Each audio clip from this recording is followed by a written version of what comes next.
হ্যাঁ হ্যাঁ, আমি রেডি হয়ে গিয়েছি, আমি এখনই চলে আসছি। আরে এটা আবার কি? আরে এটা একটা ক্যাপ, আমি তোর জন্য নিয়ে এসেছি। তুই তো তাড়াহুড়ো করে ক্যাপ না পরে চলে যাস, বাইরে অনেক রোদ পড়েছে, যদি মাথা ঘুরে কোথাও পড়ে যাস তাহলে কি হবে?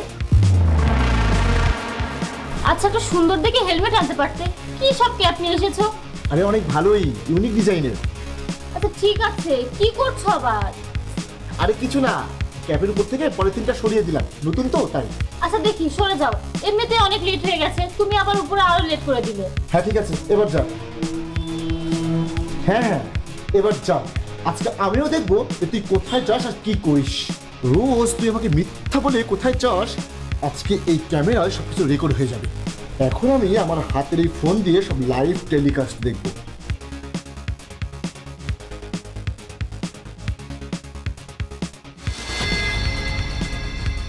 আরে ওর স্কুল তো এইদিকে, তাহলে ও এইদিকে যাচ্ছে কেন? তাহলে আমার সন্দেহটাই ঠিক।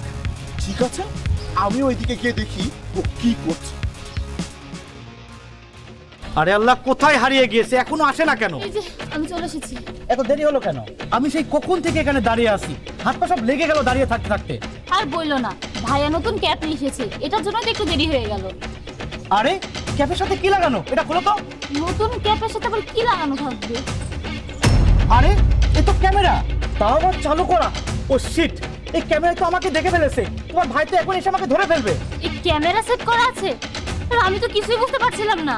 শোনো, আমি এক কাজ করি, আমি এখন এখান থেকে তাড়াতাড়ি চলে যাই, তা না হলে তোমার ভাইয়া এসে আমাদেরকে একেবারে ধরে ফেলবে। হ্যাঁ ঠিক বলেছো, তুমি যাও, আর আমি ক্যামেরার উপর হাত দিয়ে রাখছি। ঠিক আছে। কোথায় পালাবি এখন? এখন আর কোথাও পালিয়ে লাভ নেই, কারণ ওই ক্যামেরায় আমি আগে থেকেই সবকিছু দেখে নিয়েছি। অপু, তোর উপর না আমার অনেক আগে থেকেই সন্দেহ ছিল যে তুই কোথাও না কোথাও অ্যাফেয়ার চালাচ্ছিস, কিন্তু আমার না বিশ্বাস হচ্ছিল না, তাই এই আইডিয়াটা করা। না না ভাইয়া, অ্যাফেয়ার কিছু না, আমার একটা বন্ধুর কাছে আমার একটা নোট ছিল, সেটাই আমি দিতে এসেছি। ও, নোট দিতে এসেছিস? তা কোথায় নোট, বের কর। কি হলো, চুপ করে আছিস কেন? হ্যাঁ, সত্যি কথাটা বলবি না একে থানায় নিয়ে গেলে তারপরে সত্যি কথা বলবে? না, তখন বলবো ও আমার গার্লফ্রেন্ড। পুলিশের কথা শুনেই সত্য কথা বের হয়ে গেল, তাই না? আর অপু, এত কিছু হয়ে যাচ্ছে তারপরেও তো তোকে দেখে মনে হচ্ছে না যে তুই এর জন্য অনুতপ্ত? ভাইয়া প্লিজ, আমার ভুল হয়ে গেছে, এবারের মতো তুমি আমাকে ক্ষমা করে দাও, আমার এরকমটা কখনোই হবে না। ক্ষমা? তোর কোনো ক্ষমা হবে না। আমি এখন তোকে বাসায় নিয়ে যাব, বাসায় নিয়ে গিয়ে মা বাবাকে দিয়ে তোকে আমি ধোলাই দেওয়া হবো, আর তোর আজ থেকে বাসা থেকে বের হওয়া বন্ধ, তোর স্কুল কলেজ প্রাইভেট সব বন্ধ, তোর বাইরে বেরোনোটাই বন্ধ, তোকে ঘরে বন্ধ করে রাখবো। আর মাকে বলে তোকে এমন মার খাওয়াবো না তোর সারা জীবনের জন্য প্রেমের কথা মাথায় আর আসবে না।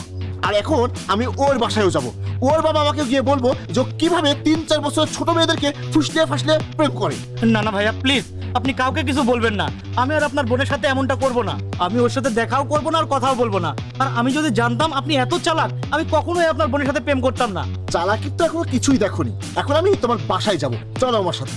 আর অপু, আমি এখন ওকে নিয়ে ওর বাড়িতে যাচ্ছি, আমি বাড়িতে গিয়ে যেন তোকে বাড়িতে দেখতে পাই, তা না হলে তোর পা দুটো ভেঙে রেখে দেবো। আর এই ক্যামেরা যেন 1 মিনিটের জন্য বন্ধ না হয়। যা, চল।